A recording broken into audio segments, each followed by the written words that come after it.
I'm Aanan Khurma. I'm the co-founder and CEO of Wellversed. Wellversed is an e-commerce roll-up for digital-first wellness brands.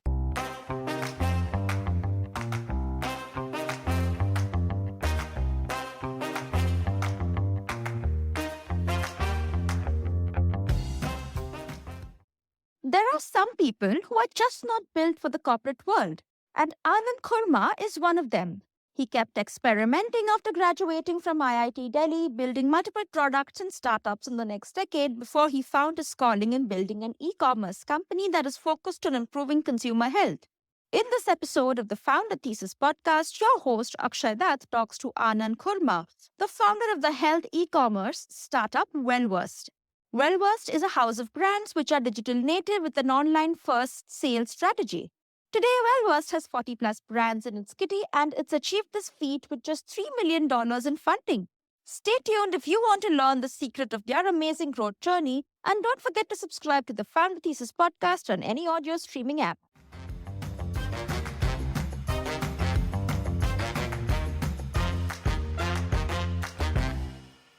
So after BTech, I joined a startup, um, you know, and the mandate of the startup was not very clear, and it was working on different things, providing web development services, doing some edtech stuff and things like that. Um, so my heart didn't really lie in that kind of uncertainty. I joined it out of there's this aura that got created in those early days that startups are cool and all that. So I just joined it out of coolness. It was not a very well calculated decision. And so we were a group of people, trying to do a bunch of different things, trying to figure out how we can generate revenue and things like that. So I did that for 5-6 months, and I realized that this is not really working, and something systematic has to be thought of. And at this point, I took up a job in a MNC company called Ericent, as a software engineer. So I had software engineering skills, and I thought, let's just monetize it, during the time that we think of what needs to be done. Right. And in my college years, I had spent third and fourth year working on health tech projects, right? So I also incidentally happened to do a 6-month internship in Massey University in New Zealand in my third year, and we created a lab on chip device. It was an electronic innovation for doing blood cell separation on a very small chip. So instead of having huge centrifuge that separate blood cells, you could do it on chip. So back in the This day, it is was the Theranos promise. Like, yeah. So it was called back in the day, it was called lab on chip devices, right? So there was this huge hope that eventually we'll develop labs that can fit into a single chip and all that. So we managed to do something, that we managed to separate white blood cells from red blood cells on a chip, right? And through a process called dielectrophoresis. And we were one of the pioneers in that. We also published a research paper. It's a seminal research paper that got published, and it's that kind of arrangement that we created on chip is still being used today, right? So when I did this 6-month stint, which was a very unstructured thing, I thought, I started developing this huge gravitation back towards healthcare, that this is something where my heart really lies. And, after joining an MNC and working there for 6 to 9 months, I again went back to the field of health tech, and I joined IIT Delhi as a project scientist in a lab that was trying to develop medical devices that were, more economical versions of products that have already been created in the US and Europe. So India has a huge problem of not having, at par medical devices and all that. And the major problem is the cost, because there are so many features in these devices that are developed for the Western world, not required in India. And those devices are not being imported just because they are so costly. So we wanted to develop stripped down version of those devices. And that's how I came to be in IIT Delhi, for a year or so. Yeah. which device were you focusing on? So we were developing a device called the plasma argon coagulator, right? So it uses argon gas to create cold temperature plasma that can reduce or eliminate lesions in your gastrointestinal tract. So that was the device that we were working on. Okay. Tell me something. Why couldn't Theranos commercialize or build a commercially viable product? This is just like slightly diverging from our main topic, but since you're from that background, I'm just curious. So there are certain limitations in terms. So when it comes to diagnostics, you know, there are certain limitations in terms of cost of testing, time of testing, accuracy of testing, right? So bringing all those together and then implementing them into a system where there are critical time constraints, right? So if the efficacy of test is not, reliable, it's not going to get adopted into the medical system, right? So that's why within the given time constraint and the given efficacy constraint, senior professionals or veterans would want to, defer to reliable methods. And that is why innovation in the medtech fields specifically is slower, right? So there are, you can say, generations of people who have been trusting certain devices and certain methods for, let's say, 20, 30 years, and they're not just going to shift immediately until the efficacy is proven. So I think it's all about delivering the promised efficacy within the promised time frame and developing that trust around it. Yeah. You can't move fast and break things in medtech, basically. No, and incidentally, what happened was I got selected into a program in Stanford. It's called the Stanford Biodesign Fellowship, and I got selected into that program because we were developing these medical devices in India, and there was a collaboration between Stanford and the Indian government to support health tech innovation and stuff like that. So as a part of that program, you spend part of your time in Stanford and part of time in Indian hospitals, and what we could see that there were so many great innovations that doctors have already developed, but the adoption is very slow because of systemic changes. So, for example, let's say there's a batch of medical students who have been trained on certain technologies. When on the first day or first year of their jobs, they want to prove their worth, right? They don't want to do anything wrong. They don't want to take risks. So they'll rely on methods they have been trained on for those 5, 6 years of medical training. Yeah. Okay. So, like, what came out of this Stanford fellowship? Like, any kind of product innovation, or what was the focus of it? So, you know, uh, me and my team, we developed a device for preventing, hospital-acquired infections that spread from one patient to the other, or from, caregiver to patients, or, so spreading any kind of cross infection within the hospital environment, right? And it was a company came out of that entire endeavor. It was called Hansher, and that company got funded by Microsoft Ventures, Johnson and Johnson. So there was a huge promise because infection prevention is a huge thing within the medical domain, right? Very, very ill understood, but a huge thing because you're losing a lot of lives to secondary infections, not to the primary condition, right? And after COVID, infection prevention has suddenly, it's now a very, very big thing. But I think this was 10 years back when we started the company. This was 2013. Uh, and, you know, the adoption within the industry. And, we also fell victim to the adoption of the devices within the medical setup. So I think we had access to all the funds. We had access to all the hospitals. Commercially, we weren't able to make it very successful, I would say. It was partially implemented in several hospitals like Fortes, Max, and things like that. But commercially, I won't say that it got completely sucked into the system. Yeah. So, you were like a co-founder here in this company, or like what happened here? Like, So just I help me was I understand. was the yeah, yeah. So I was the primary founder in this company. The way it worked is that when you're part of the Stanford Biodesign Fellowship, you get exposed to a lot of problems that need solving, right? And that is the entire purpose of the program. So they systematically train you in Stanford's D school ideology of coming up with innovation, developing products, and things like that. And at the same time, you getting exposed to systematic environments where the problems exist, and you try to identify them, try to identify the size of the market, and then try to solve those problems. So the aim is to create entrepreneurs that then go ahead and try to solve those problems. So that's how it came about to be. And I was really excited to be part of Handsure because just losing someone or losing your loved one to a secondary infection, which is completely preventable, right? So yeah. So, like, this was like a funded startup. You raised funds also, and okay.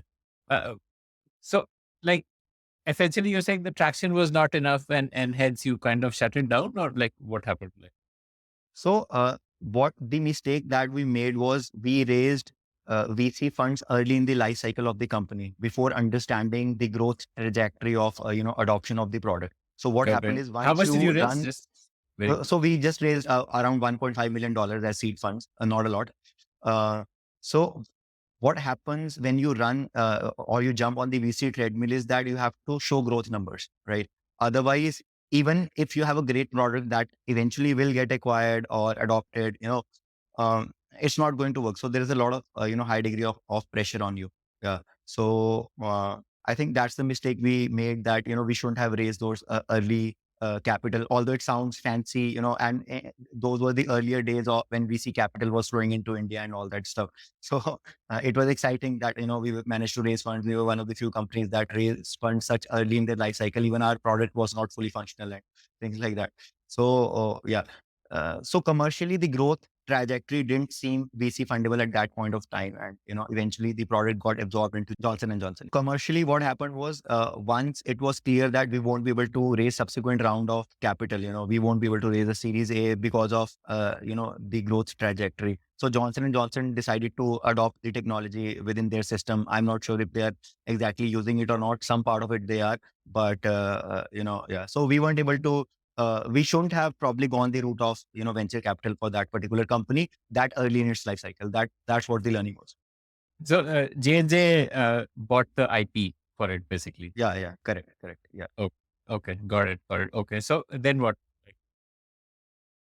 So then it's from that point onward that something interested started happening in my personal life also. So uh, on a personal or a more philosophical or a spiritual level, I started getting obsessed with the thought of death and the thought that, eventually our consciousness won't exist. I think this is a thought that comes to every person's mind, especially, let's say just before going to sleep, or, for me, it's highly exaggerated because I feel that thought, or, I get that thought, let's say several times a day, right? So every time something great happens, you feel like, eventually it's going to go away. And every time something very, very bad happens, you feel like it doesn't matter. It's going to go away anyway, right? So I think when that company was in the process of, we were in the process of winding up that company, uh, there was a huge part of mind that was obsessed with this thought. And, I started doing a lot of research into what people are doing around life extension, health span extension, and whether, human race will eventually be able to be immortal and things like that. So I discovered that Was people it are doing. that one quick question here? Was it that failure to build that company kind of like really made you re-examine life and made you realize how futile everything is and made you more philosophical? Like, like a lot of people become poets and philosophers after a heartbreak. Was it something similar? So it's interesting that you mentioned that, because there was a certain degree of high in the lifestyle that we had when we were building that company, right? We had raised funds, we were in the US, we were in Europe, for a few months, we were in Israel for a few months. So I think it was a certain degree of professional high that we had. And then we came back to India. The company did work out really well. So obviously, like, the thoughts may have been instigated through that failure also. And incidentally, I took up poetry also after that. Although, I'd been writing earlier as well, but I just took up poetry systematically. So there was a lot of this philosophical, spiritual change that was happening in me around, what is the meaning of life, and what is the meaning of death per se, right? And I found it to be a very unfair proposition that we were brought into this world without having agreed to this arrangement that, your consciousness will be there for a while and then it will cease to exist. So I didn't consent to that. So it's a non-consensual arrangement, unfair arrangement, right? And this is where I, started doing a lot of research on what people are doing around life extension and especially immortality, whether we'll be able to live perpetually or not. So I found that people are taking, two to three directions, right? So there's one direction where people say human biology is capable of living up to 120 years of age. So their aim is to, maximize the health span, so to say, so that you can live up to 120 years of age without having any ailment and in the vitality that you have as a youngster, right? So that is one of the approaches. And they say that dying is part of spirituality. So we'll just extend our health span to 120 years of age and we'll die, no harm, no foul. Second approach is where people say, uh, human lifespan can be extended within its existing biology. And this is this school of thought of Ray Kurzweil, who's now the head of technology at Google. Google recently acquired a company called Calico. Not recently, it's been 5-6 years now. They acquired a company called Calico that is specifically working on biological life extension. And the capability of biology to live perpetually already exists. So we have certain kinds of jellyfish that are immortal. Our cells, like sperm cells and egg cells, they have perpetual lifespans. So within cell biology, there are mechanisms that allow the cell line to live perpetually, but due to some evolutionary pressures, the gene structure is such that the cell automatically destroys itself, or so this is the school of thought that believes that we'll eventually become immortal in this biological form unless we are exposed to physical trauma. Then there's a third school of thought where people like, let's say, Elon Musk and Dmitry Skov and people like these come in, who say that will be immortal, but that immortality will be digital, right? So our consciousness will eventually be transferred onto a digital medium. That digital medium will be powered perpetually by, let's say, star energy, and protected physically by certain mechanisms and things like that. So I found all of this very exciting, and I want to be a part of generation that eventually ends up living perpetually. And I think even both biological and digital immortality, although a lot is being talked about them in a lot of different circles, and people claim that we'll have immortality by 2040, 2050, 2060. I believe that it's going to happen sometime in this century. So my aim is to first to extend my health span so that you are able to live up to 120 years of age. Because you know when you are living, it's not just about living. You also have to have experiences, right? So my approach is that maximize your health span in the next 10 years. You develop that lifestyle, you have that financial freedom. And that is why we are creating Wellversed, because the aim of Wellversed is to extend or maximize human health span, right? So I'm going to work 10 years on Wellversed till 2030. And then the next project is going to be either biological immortality or, digital immortality, working on, one of those things. Yeah. Okay. So you started Wellversed immediately after Handshake was getting shut down. Yeah. The product was called Handsure. Handsure, sorry. Okay. Yeah. Handsure. Okay. Yeah. So it was a long journey, and it was a nebulous journey, right? So after Handsure was we wound that up, I started a brand called Fine Superfood with zero understanding of starting consumer brands. Had no understanding in food tech or food tech supply chain. So Fine Superfood was, you can say, a hummus-like product, or if you can say it was a superfood chutney of sorts, right? So you consume it with your Indian food, and all your nutritional deficiencies are taken care of, right? So it was that kind of product, fairly novel in those days. This was 2014, pre-Zomato, pre-Swiggy era, where distribution was a major challenge, and only way to go about distributing perishable products of 20-day shelf life was to go through retail outlets. So I had zero understanding of food tech. I had zero understanding of creating consumer brands. I had zero understanding of offline distribution, right? And what we started This doing was was a product which, this was like a refrigerated product. It needed a cold chain. Yeah. So this was a product that I used to consume for myself. Like I told you that, I started dwelling on extending human health span. So I had started radically, changing my own lifestyle. I was totally into anti-aging techniques, breathing techniques, or yoga and all. That is obvious. And, I radically changed what I used to consume and all that stuff, right? Uh, so had zero understanding of how to build this brand and all that, but still we managed to scale it to 20 lakhs per month kind of a revenue, which is not a lot, but that was first real What was taste. your go-to market then? Like, obviously, it could not have been e-commerce, which today probably people would have started with that. But you must have gone through offline stores, which had like a No, so it fridge was, store. so it was a very Jugado go-to-market. So we had a website built on a Wix kind of a platform where the consumer could just, click a button called, order now. And it was connected to WhatsApp. So the user would be routed to WhatsApp, and then, we had a WhatsApp chat, we had their numbers and all that stuff. So that was the primary way that we started it. But then we started targeting corporates where, we used to supply in bulk, and it used to be distributed from their canteens, right? So what happened, luckily for us, was that I immediately came to know that, the kind of operational hurdles and the kind of operations that I would get into is not something probably that I would be able to sustain, the This was direction that like I wanted to go in. getting manufactured in your kitchen. Like this was Yeah, yeah, home yeah. based. Yeah, Okay. so we had taken up a place. Eventually, the volume at which we were using it was not. We were not able to manage it through our kitchens or our places, right? So we took up a dedicated space for that, and all that was happening. And I decided, यार ये offline distribution तो भाई नहीं हो पाएगा, मतलब and all that stuff. So incidentally, what happened was there was a brand called Satviko, which is now a consumer brand. They pivoted to consumer brand. Back then, they had restaurant outlets across India to serve Sattvic food.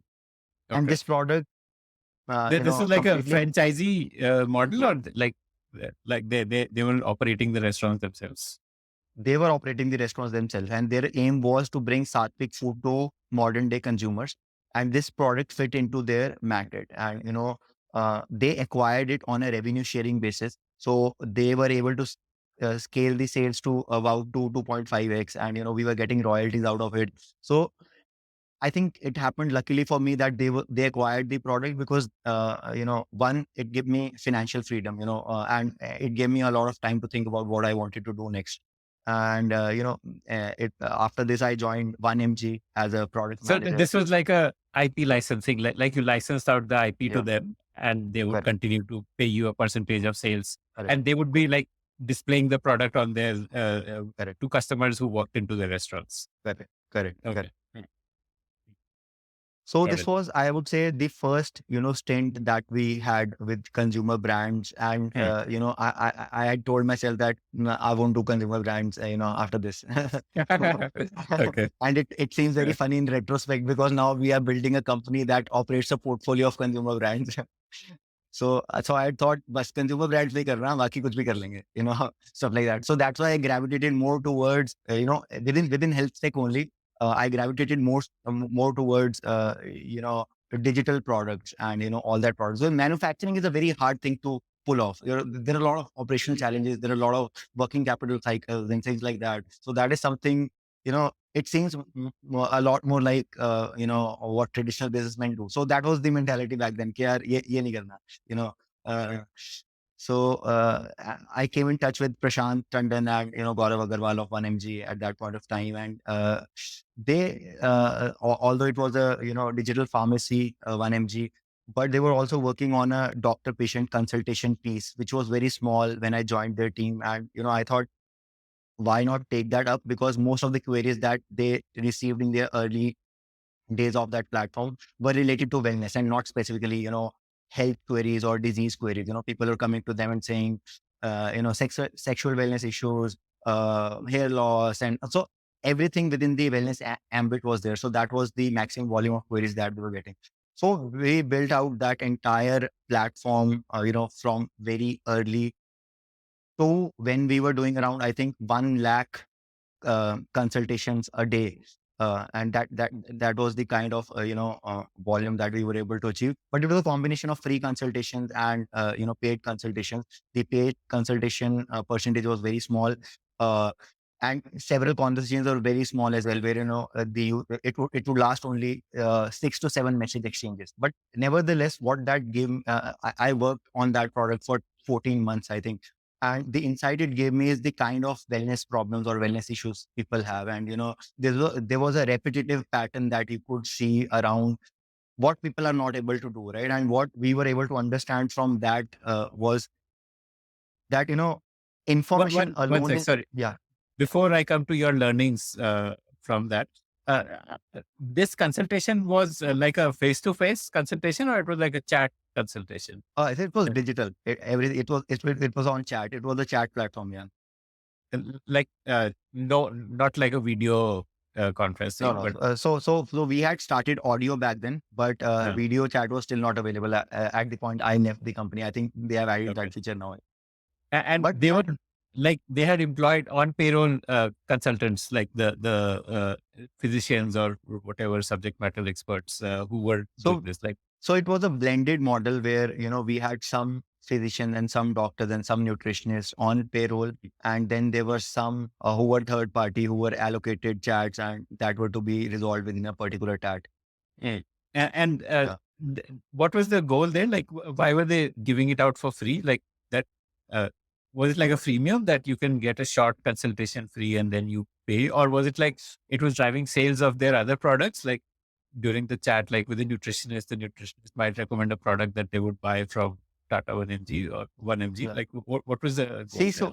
so my understanding was when before joining the company, I did, very deep research into how people buy medicines offline. And typically, old behaviors die hard. And this is what we learned from our first company where we weren't able to scale commercially very well, right? So I was very wary of not building anything that doesn't support consumer behavior, existing consumer behavior, right? So the existing consumer behavior can be replicated from offline to online, but it can never be changed completely, right? So it has to be some function of existing behavior.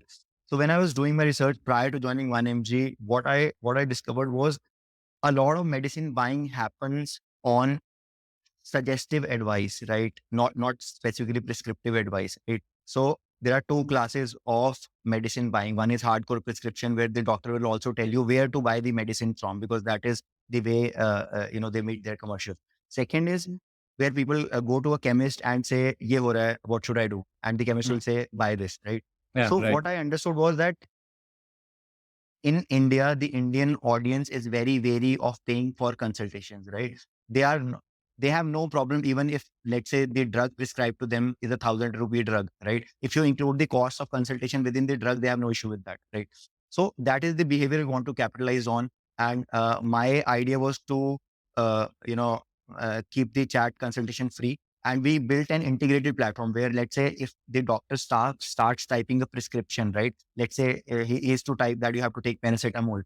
There will be a drop down on the doctor side where he can just, click paracetamol, and the user will then see a buy now box within their chat screen. So we built a hyper integrated experience for the user within the chat, which is not possible on WhatsApp, because WhatsApp they will say this is drug you need to buy. They will take it to chemist and all that stuff will happen. So it was a hyper integrated experience, and that is the way we wanted to build it.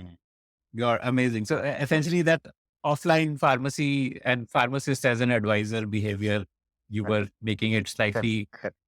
like better quality advice, but that similar behavior, you were translating it to online. Yeah, and more credible and more credible. Yeah. Yeah. Right. Got it. Okay. Okay. So what were the learnings from that? Like, what did you learn when running that product? You were talking about that when I interrupted you. Yeah, yeah. So, fundamental learning was there are two category of consultations that we saw. One were, hardcore healthcare consultations where a particular person has a disease, and they'll have to go undergo certain procedure, whether it's pharmaceutical or surgical, whatever, right? And then there are other categories of where people have non-critical health issues, but that is impacting them emotionally, right? Let's say they're losing their hair, or their skin is deteriorating, or they're gaining weight, or their blood sugar level is not allowing them to consume the food that they wanted, all that stuff. So what my learning was that, especially being a proponent of health span maximization, I didn't want to go to the disease route, right? So because healthcare is, let's say, if there's a 0 point, below the 0 point is diseased people, above the 0 point is you have to maximize your potential, right? So I wanted to remain above the zero line and address the wellness issues more rather than the disease issues, right? And within that ambit of wellness issues, what I saw was that there was a lot of suggestions or a lot of information, but very few ways for people to actually adhere to that advice, right? So just to give you an example, let's say a diabetic person goes to a diabetologist. They say, okay, my sugar level is this and that, whatever. The first thing the diabetologist is going to say, stop eating rice, right? Now that is a piece of information that is of zero utility to that person, right? A person who has consumed rice their entire life, telling them stop consuming it, it's not good for you, is a no good advice, right? It's not going to help them, because now there are two things going to happen. Because of that ingrained behavior, that person is going to eat rice anyways. Earlier, that was just damaging his or her physical health. Now it's also damaging his mental health. Okay, I have done something wrong. I have done something which doctor told me not to do, right? So this was, I think, core learning that I picked up from those kind of consultations, that if you want someone to change something, you have to enable that change. You just can't tell them that you do this, right? Or let's say wake up every day at 5 a.m. That is no good advice. Not very useful, right? Things like that. So eventually, when we were tinkering with ideas of how to address wellness in general, our primary aim was to be able to address behavior change, right? And we didn't want to create products where people say, okay, yaar, now quit everything and start eating this, right? So we had to facilitate existing behaviors, right? And diabetes, thyroid, PCOD, obesity, weight gain, these were the issues. The wellness side of these issues were the ones that we were trying to address. And okay, yeah. So what we realized was that most of the people know what's good for them when it comes to eating. Everyone knows what good food is, right? So all this advice going on is just circular recycling of information. Don't eat this, eat that, do this, do that. Everyone knows what's good for them, right? The problem is not knowing what's good for you. It's about how to adhere to that on a long-term sustainable basis, right? And this is when we decided that Wellverse has to stand for creating products that enables these behaviors, right? So instead of telling a diabetic patient, quit rice, you have to make rice that they enjoy eating and it doesn't impact them in a negative way. And that's how Wellverse came about to be. And again, unfortunately or unfortunately, in the domain of consumer brands, which I specifically wanted to stay away from.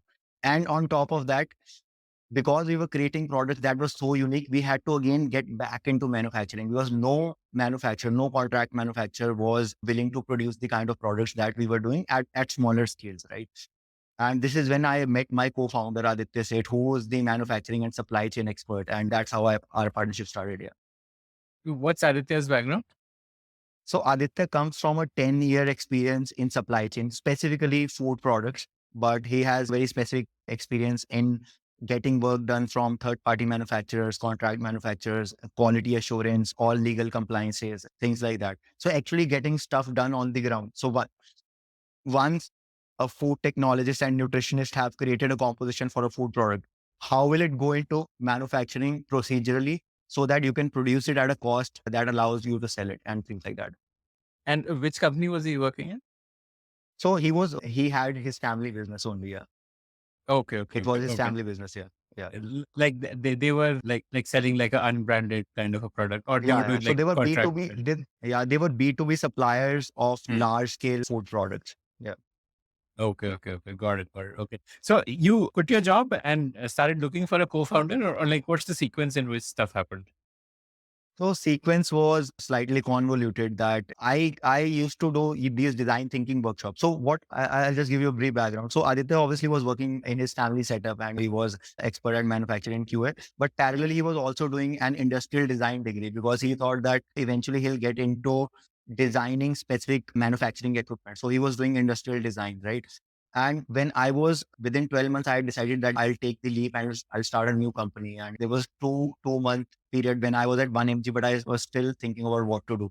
In this period, I was doing design thinking workshops, trying to train people on the Stanford Design School process, what we had learned. So we were just organizing design thinking workshops. And Aditya happened to be at one of those workshops. And that's how we met. And he was discussing that I'm doing industrial design to create equipments that can manufacture products. And so it seemed synergetic and we started hanging around and it was still very nebulous. We didn't know that we'll end up doing these, right?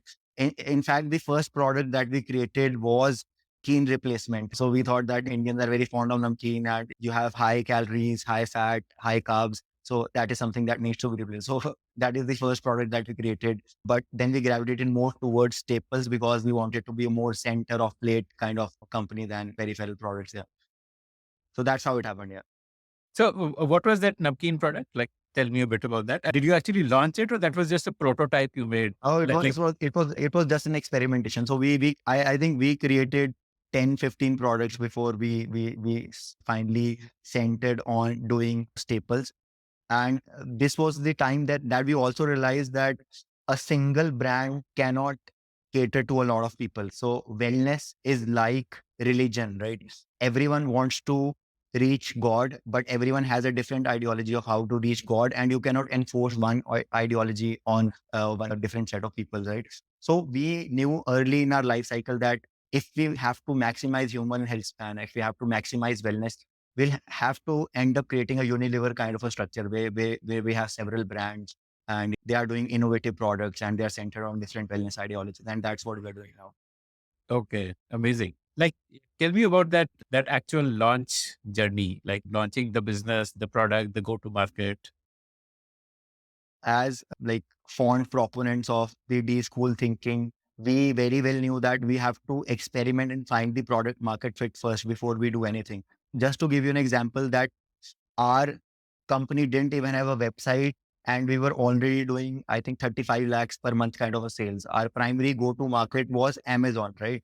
And we were doing hyper amount of testing in product compositions, in feedbacks. And back then, Amazon used to provide you numbers of customers. So we could speak directly to customers. So all that has been restricted. Now you don't get customers from Amazon, right? So we just created products. We listed them on Amazon. At one point of time, we had 50 products listed on Amazon. Some of them are selling, some of them weren't selling. So that helped us kind of get large amount of feedback on what's working, what's not working, both from the search perspective, what are people searching for, what are the kind of products people are searching for, and what are the kind of products that people come back to. So there are only two critical parameters to create a brand. One is whether that product is searched for or not. One. Second, if a person has bought that product, whether he'll come back or not, right? So those were the two things or two pillars that we were critically trying to understand. And then we narrowed down the product Which portfolio after. in a way could be summarized as like the total addressable market and like the long term, like what is the lifetime value of a customer for Correct. that product, or like repeat behavior. Okay, interesting. Correct. And what were these products like? Like, give me some examples, and how did you get them manufactured? These 50 products, you said you had up to 50 SKUs at one point of time. So what we had done was we had set up an R&D lab specifically for crafting these food products on a lower scale, and Aditya was the one who was working on it. These were products like low carb flours and low snacking products or oil free products and things like that, and some supplements as well. Initially, everything that we did was under the Wellversed umbrella, but slowly we started segregating them into different brands. So all low carb products became consolidated under KetoFi. All vegan products became consolidated under Ovigo. All diabetic products got consolidated under Diamonk and things like that.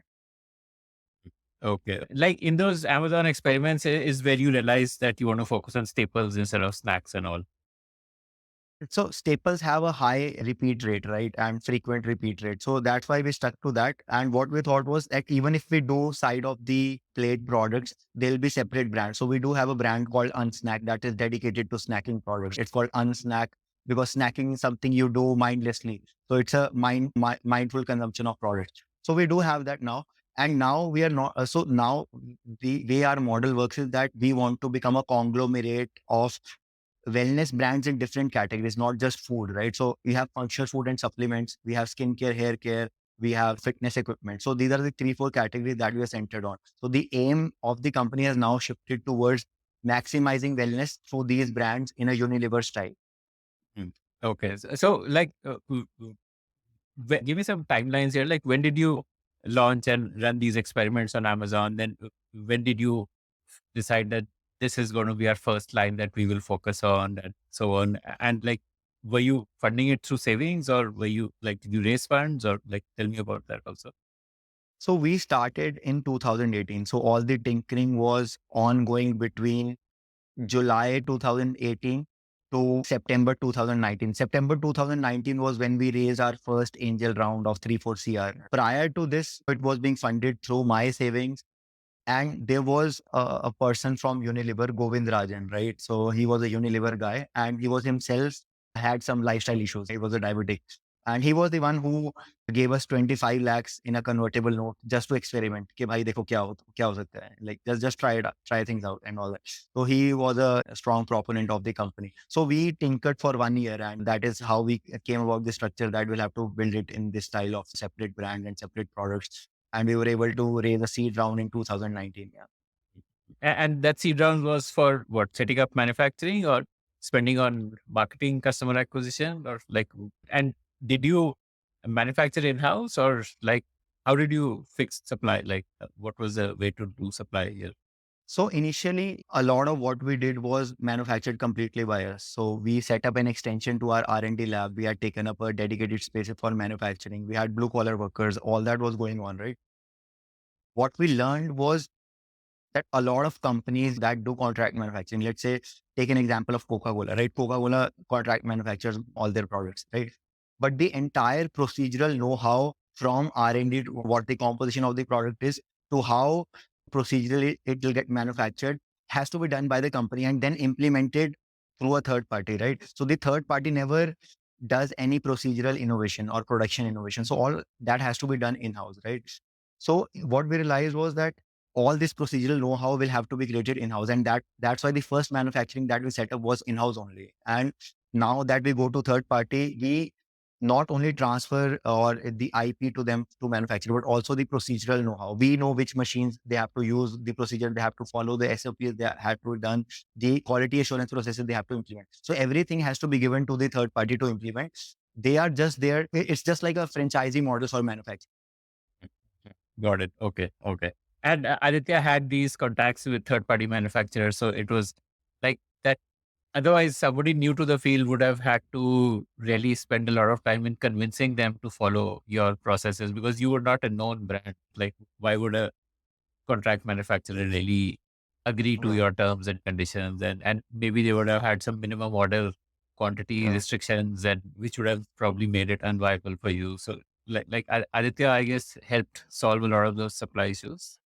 Yeah. So I think so traditionally how companies operate is that they will do, let's say, 9 to 12 months of consumer understanding and product development and then launch, 1 to 2 products. And then they'll put all their marketing capital behind that product to scale it at any cost, right?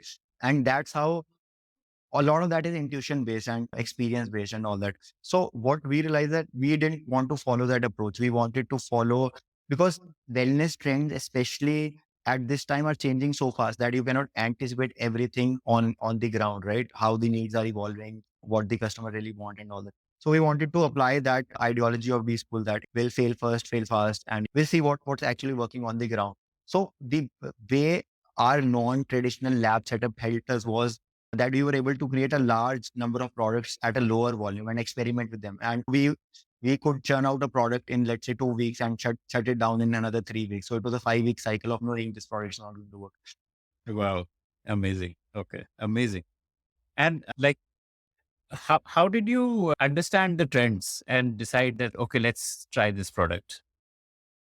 It was a combination of objectivity and subjectivity. So obviously, like we were part of a lot of groups on Facebook, Quora, even WhatsApp groups and all that. Broad macro trends, you could get to know from the kind of keywords that were being used. Let's say plant-based milk is being used a lot or things like that. So you get to understand a lot of different trends. And then you use those keywords that you have gathered subjectively, and then you do detailed research on, let's say, Amazon Pie, Google Trends and SEMrush and all that to understand their search volume and what's actually happening from an objective point of view. What is Amazon Pie? So Amazon Pi is a tool that gives you access to certain data points. And so Amazon now gives you a lot access to a lot of data. So like since the last five, six It's like years, yeah. user analytics of Yeah, Amazon sort of. customers. Yeah. Okay. Which you can, at a broad level, you can access those user analytics. Correct. Okay. Correct. And Amazon charges for this, or they just like give No, it no, as it's a part value of the add? seller account. I think it gets Uh, facilitated to once the account reaches a certain size that you have access mm, to that. Okay, interesting. Okay. And so once you figured out that, let's say, plant-based milk is a trend, then you would go about trying to get some minimum inventory done and then list it and then see if it was selling and then get feedback from the buyers. How would you get feedback?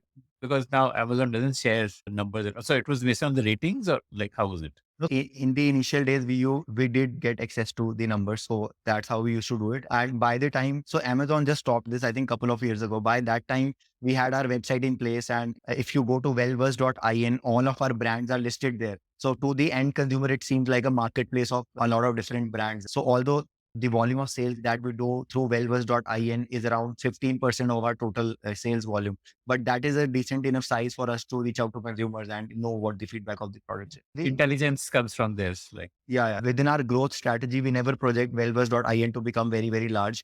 because the CACs are higher for websites, and the kind of delivery experience Amazon or these Instamart guys can provide, we cannot provide because we sit on top of third-party logistics players. But that for us is a way to understand consumer pulse and consumer insight and structured sensory feedbacks from the users. Okay. Interesting. And so tell me now, once you raised that angel round of 3-4 crores, then what was the trajectory after that? What kind of monthly revenue were you seeing? You said you hit like 30-35 lakhs. By when did you hit that? And how did that progress? And what is it today? Like the journey in terms of your numbers?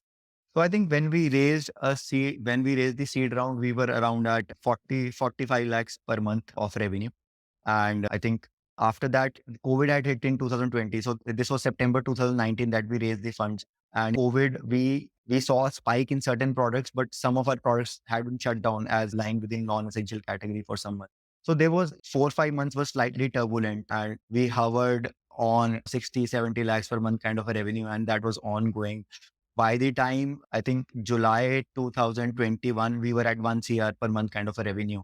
And from there, we raised another round from Jubilant Foodworks. It's a public limited company that invested in us. And from that point onward, we have scaled very fast. We were around at 4.5 CR per month kind of revenues. Yeah.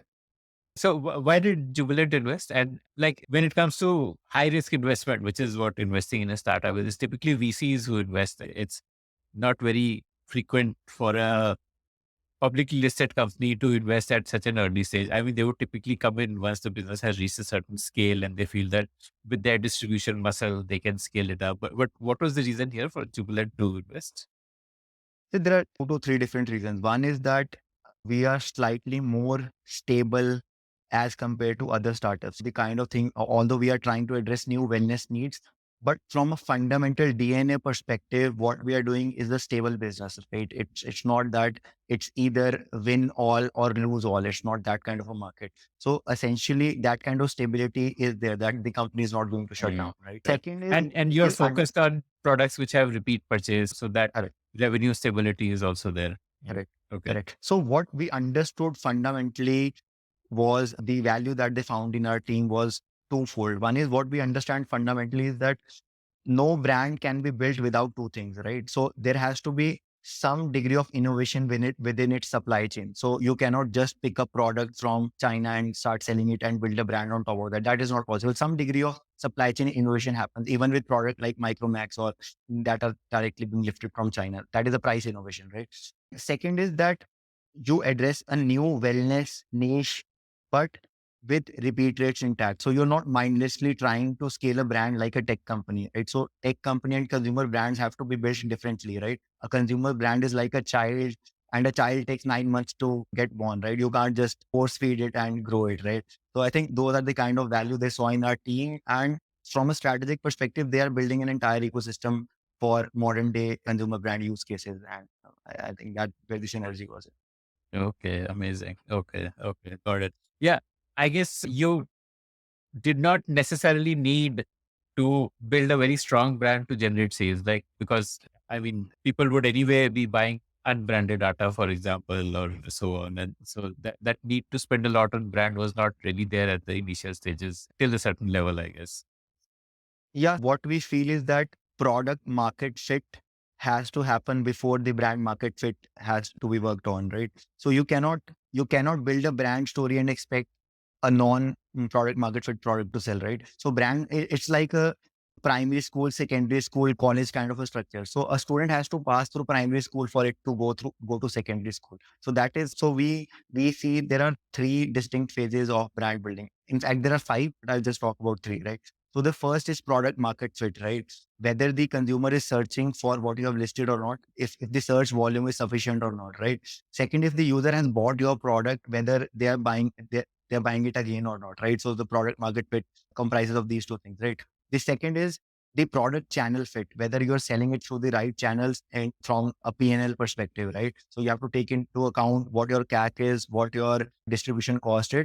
And if the P&L doesn't support it through that channel, you can't sell it. Just to give you an example, let's say you have a 99 rupee product, right? You cannot sell it through Amazon.in, right? You have to sell it through Amazon Fresh, because the kind of distribution margins logistics that you pay to Amazon is not going to enable your product to sell, right? So that is the product channel fit.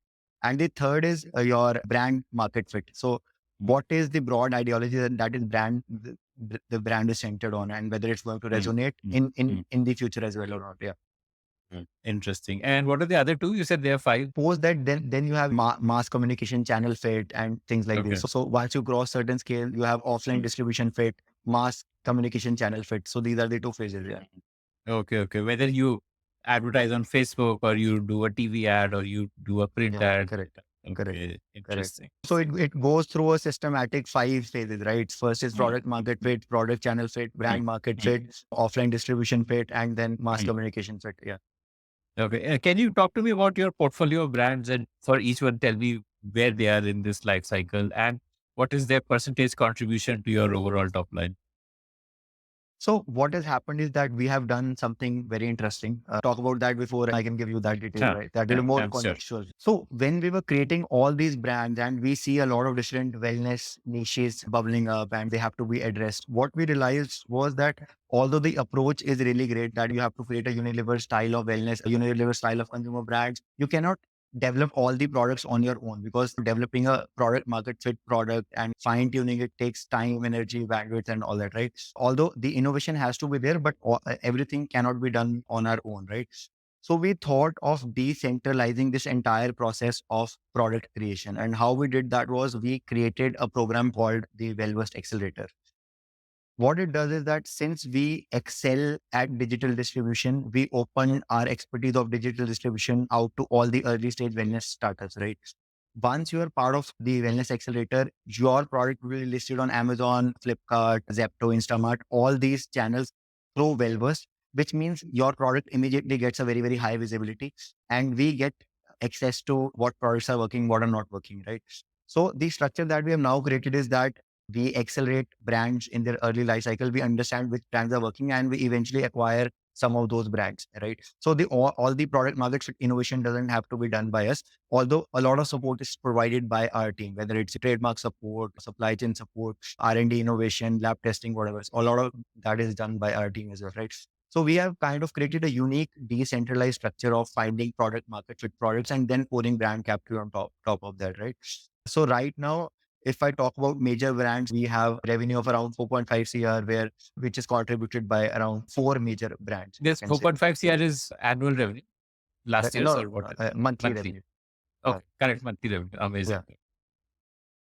So 4 major brands are, one is called Keto-Fi, which was one of our first brands, and it's a low carb lifestyle product, right? Then we have This zero will sugar. be like atta and stuff like that. Like. Yeah. So it's low carb atta, low carb rice, low carb spaghetti, stuff like that, right? Okay. Then we have a brand called Zero Sugar, which is a natural competitor of sugar free. It has no artificial chemicals. It's completely crafted from monk fruit and stevia, and it tastes exactly like sugar. It's one of the fastest growing products because the sentiment that sugar is bad is percolating very fast within the community. And this product is an actual true one-to-one replacement of sugar, going back to the ethos of zero behavior change. So it doesn't have any aftertaste like sugar-free.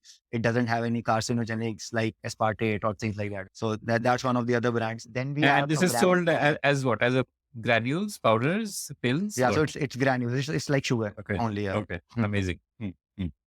Okay. And we have a brand called UV Fit, which is clean daily use supplements. So let's say it's a protein alternative to whey, it's a vegan alternative to omega-3 and things like that. So clean alternatives to all daily use supplements. And then we have the fourth brand is called Wellcore. It's an advanced supplements brand centered on energy for athletes, energy for high performance physical activities and stuff like that. So these are the 4 major brands. I may not be able to comment on the exact percentage distribution. Yeah. But that's broadly. Maybe you can edit that part out as well where I said this. How do you find brands / founders to accelerate? Like you would need a fair amount of effort on that. Like, I mean, VCs typically have a team which is dedicatedly doing that deal sourcing. How do you do that? Like, so we have a dedicated team of 7 people that is specifically working on this. So now what's happening is that so let's say earlier we were setting up an entire R&D team that had peripheral support for manufacturing as well. So now as that manufacturing support team reduces, that is being consolidated into the accelerator team, right? So you have a core R&D team that excels at creating great products, supported by an accelerator team that identifies great brands. So this R&D team provides know-how to these accelerated brands of how to create great products. On top of the marketing insights that we get for these brands, that these products are working, these are not working. So you need to focus on these products, right? So we have a dedicated 7 people team that is constantly profiling all channels for new brands. When I say new brands, these are brands who have reached a sales of 3 lakh per month of sorts, where they have at least done something. They are serious about what they are doing. They're not just listed their product, right? And this is the, So I think, that makes it Mhm. relatively easy to identify brands because you're looking at listings on various platforms. So Correct. like you're able to flag that, okay, this is a Mhm. new brand Mhm. that is Mhm. trending. Okay, got it. So I think we have 10,000 brands that are logged in our database as of today. Wow. Yeah. Okay. Okay. Okay.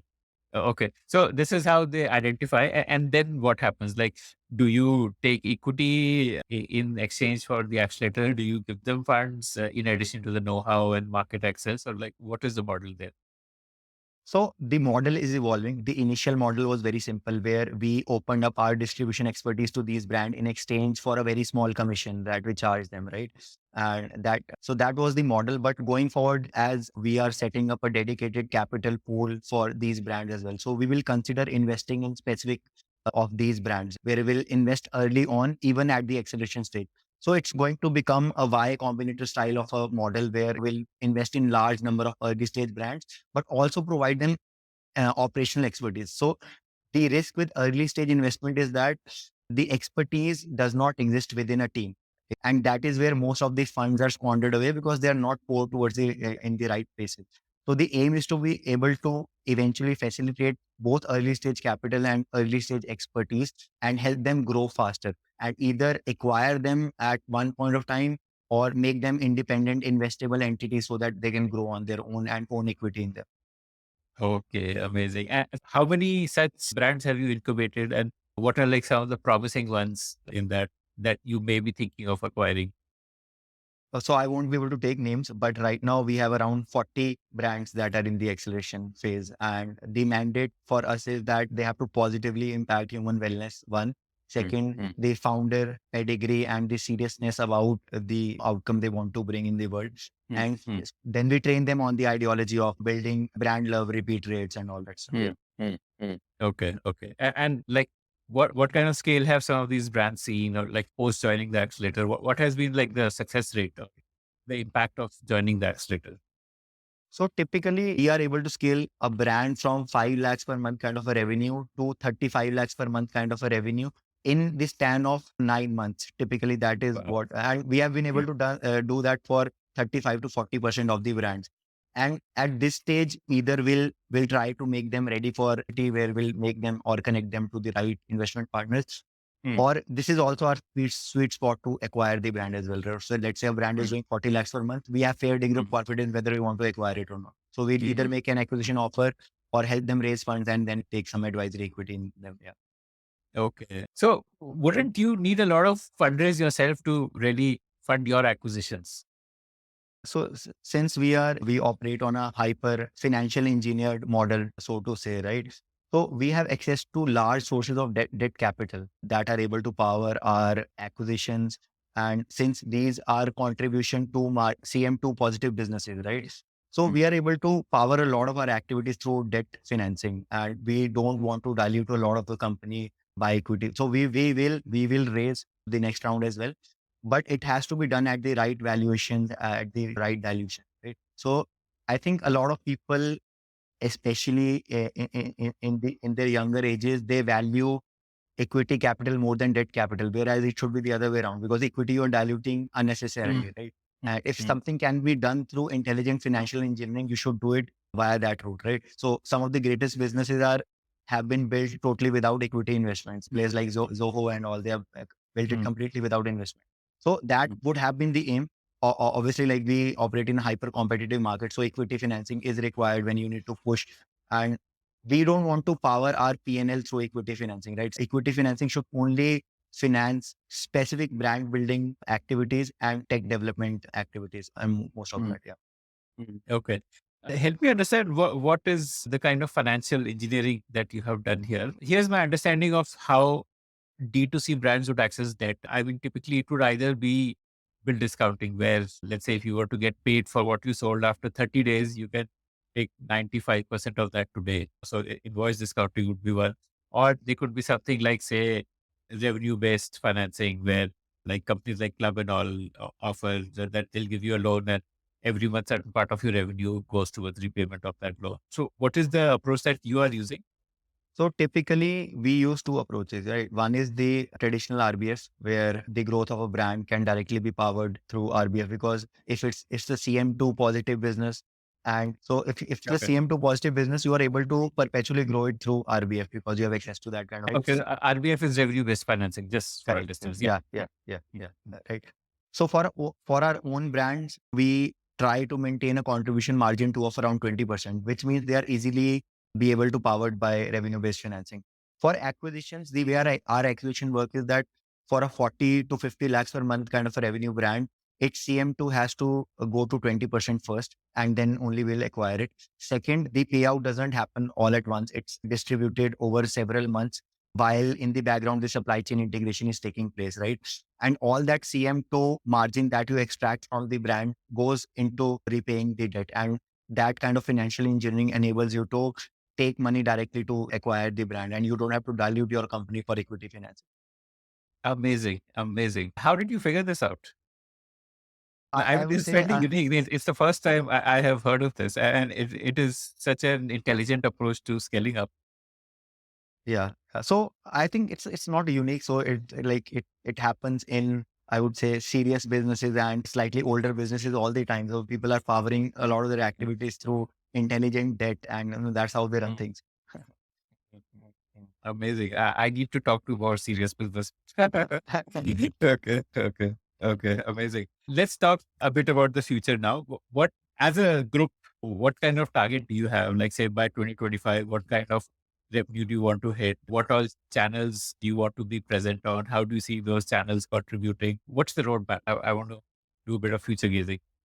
I'll start with the revenue roadmap first, right? Mm. Our target for financial year 26, which is by March 26, we should be able to do an ARR, annualized revenue run rate of $1 billion.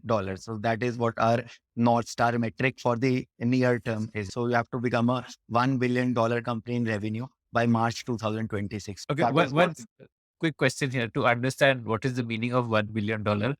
What are some other FMCG companies in India that would be more than $1 billion or around that level? Just so that I understand what $1 billion means. So Mensa will also soon become a $1 billion revenue company, top line Okay. revenue. Then you have traditional players like whether it's Imami, Marico, and things like this. Yeah. So Imami would be doing how many $1 billion? Like, I don't have the exact number on me right okay. now, but Uh, yeah, it uh, will be much more. It would be much more than 1 billion. Yeah. Tell me about your org structure, your headcount, and how you managing the business.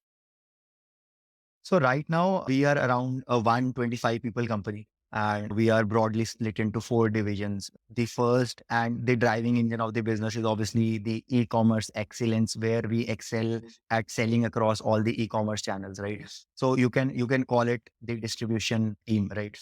Then we have a team called brand building that does everything from designing brand communication, writing content about the products, creating social content, interfacing with celebrities, everything related to if distribution is the skeleton, brand building is the skin. Then we have a third team, which is the supply chain, everything from research and development, quality assurance, interfacing with contract manufacturers, ensuring that the products reach the consumer in the right format and all that stuff. And then the fourth team is, it can be clubbed with everything else, but it's mostly around consumer and business insights, where you have internal business intelligence and external business intelligence. Internal business intelligence is about SKU wise, day wise movement of SKUs in certain geographies. So getting that kind of granular insight. And external business intelligence is about what's going around the world, how are the trends moving, and things like that. So those are the four broad divisions. Yeah. So the internal business intelligence teams helps you do your demand planning, your forecasting, and therefore provide information to the supply chain that how many SKUs to be produced and what is the product mix and stuff like that. Yeah. So internal is about what's working and Mm. why it's working. External is about what could potentially work and why Mm. could it potentially work. Okay. Okay. Give me an example of the why here, like something that you figured out through the intelligence team. This is why something is working. So we recently in one of our brands called Velcore, we launched a product which is a pre-workout, right? It's a non-stimulant based pre-workout, right? Most of the pre-workout products that they are in the market have caffeine, taurine, and all these chemicals that give you a hyper buzz and a hyper kick, but they crash your energy in the long term. So the external BI team would study the overall market of athletic supplements first. They would segregate it in what the CAGRs are, right? So pre-workouts, intra-workouts, post-workouts, how are these market moving? And then they will superimpose that on top of social trends where what are the kind of problems caused by these products, existing products, right? So caffeine addiction, taurine addiction, stimulant addiction is one big problem that is cropping up within athletes, right? And causing crashes. So these are the kind of broad trends that helps the brand team to then decide what product potentially could be launched and how the brand could be positioned. So it's not a systematic, it's a very it's a nebulous process and there's no linear path to it, but we are trying to build structure into it where right now we have processes where we'll gather this information, condense this information, then do more research, condense this information and all that stuff. So trying to bring a structure to this chaos. Yeah. So did this product work? And did you figure out why it worked or it did not work? So Pre-workout. this product is working really well because the sentiment of addiction-free energy, which is what our positioning was, is working well Okay. within the athletic. Mhm. Yes. So clean energy has always is on the rise in the last 6 to 7 years, and this Mhm. this is the sentiment we capitalize the product on. Yeah.